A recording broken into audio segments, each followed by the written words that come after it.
شینواری سپیکس نه افغانستان د بنگلاديش خلاف دویمه ټي 20 تقریبا یو 14 ساعت وروسته شروع کړي.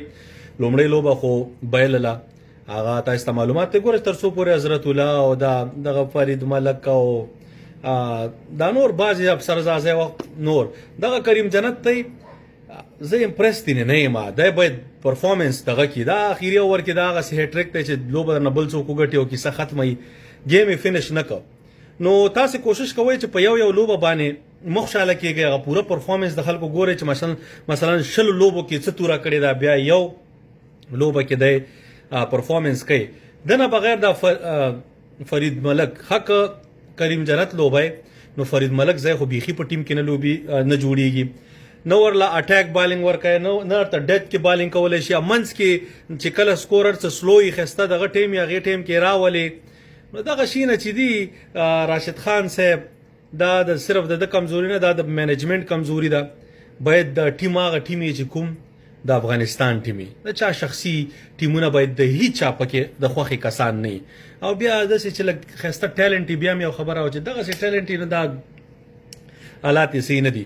نو زما په نظر باندې همدغه 11 کسان چې دوی لوبولي دي دې کې د فرید ملک لرې کي او دومره بالرانو ته ضرورت نشته. بیټسمین دی دغه په ځای راواچي او حضرت الله زازي په ځای دی یو بل دوه بیټسمینان چې هر یو دوی سره په سکواډ کې دوی خوښوي. ځکه زمونږ خو 11 هغه ورته په اول دغه کې ویلي هماغه بهترین 11 دي زما په نظر باندې، مګر د دوی چې څه کوي بیا هماغسې نتیجې هم راوځي.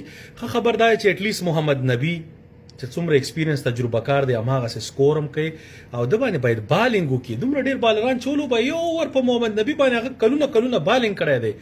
نو دغه سټریټجیز باندې باید کار وکړي. راشد خان صاحب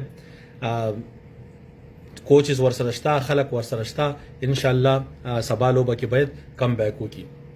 راځو افغان ابدالیانو ته. ګوره دغه کس چې دی ټیسټ کې سلیکټ کړی و خو لوباوی نه. نو دا خبره چې اوس بعضې خلک ماته زه ورته چې د ابراهیم عبدالرحیمزي په ځای دا ابراهیم زادران وای، دا به اوس وختي هم لوبېدلی وای. دا دې پورې نه ده. خدای دې هغه قوم پرسته سمت پرسته خلک تباه او برباد کړي. پوه شوې؟ الله حاضر ناظر دی.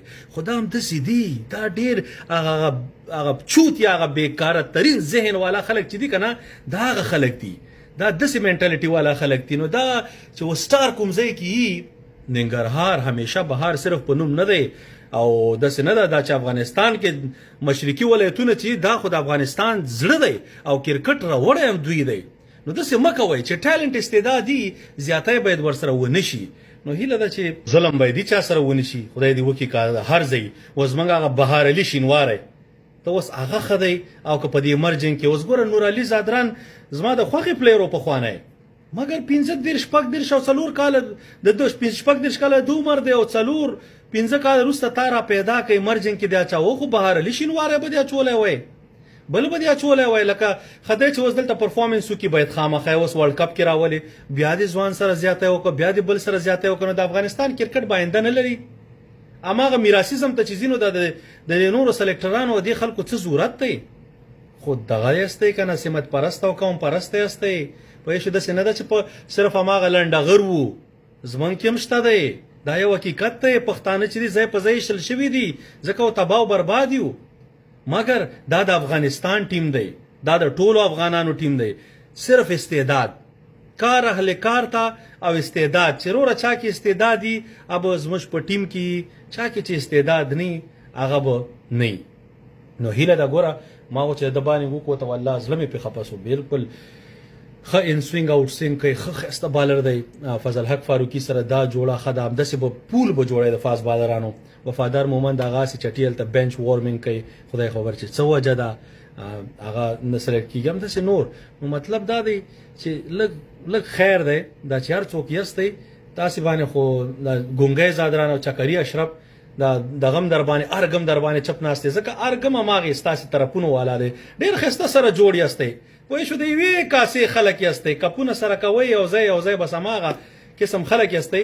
د افغانستان کرکټ مه تباه کوئ، د افغانستان د ولس ارمانونه مه تباه کوئ. دا کرکټ چې دا د خلکو خوشحالي ده او شل کالو کې هغه ته چې لزول ملزول هغه وخت کې کېده هغه وخت کې د ولس خوشحالي و نن هم د ولس خوشحالي ده تیر نظام کې تباہ او بربادي پکې و د نظام کې تباہي او بربادي پکې ده ته خدای د جیلم خیا چې په ټکی په درس نه پويږي ساوث افریقا ته تللی د 15 ورځې ای سی سی غونډه کې نو روسته بیا دغه 2 ورځې پاتې د غونډه نن سبا ختميږي او د 2 ورځې مخکې دوی ورسې خدای خبر چې کوم ځای کې چکرونه واله د کرکټ بورډ په دغه باندې په توره باندې خو خپل سکرټرانو د خلکو ته د دوبۍ اقامه واخیسته د لندن ویزه واخیسته اوس د امریکا ویزه کوشش کیږي نو دا حال د نو سبب از مون کرکټ پلیرانو تم مړه صرف د انټرنیشنل نه بغیر بنور څوک سره مشته ویزه نه راکې چې زمونږ لوبغاړي لکه انډر 19 ته شنو ورکوله دغه سه حال وي نو دغه کرکټ بورډ کې د اوسنی حاکمانو لک سر ورخکاره کوي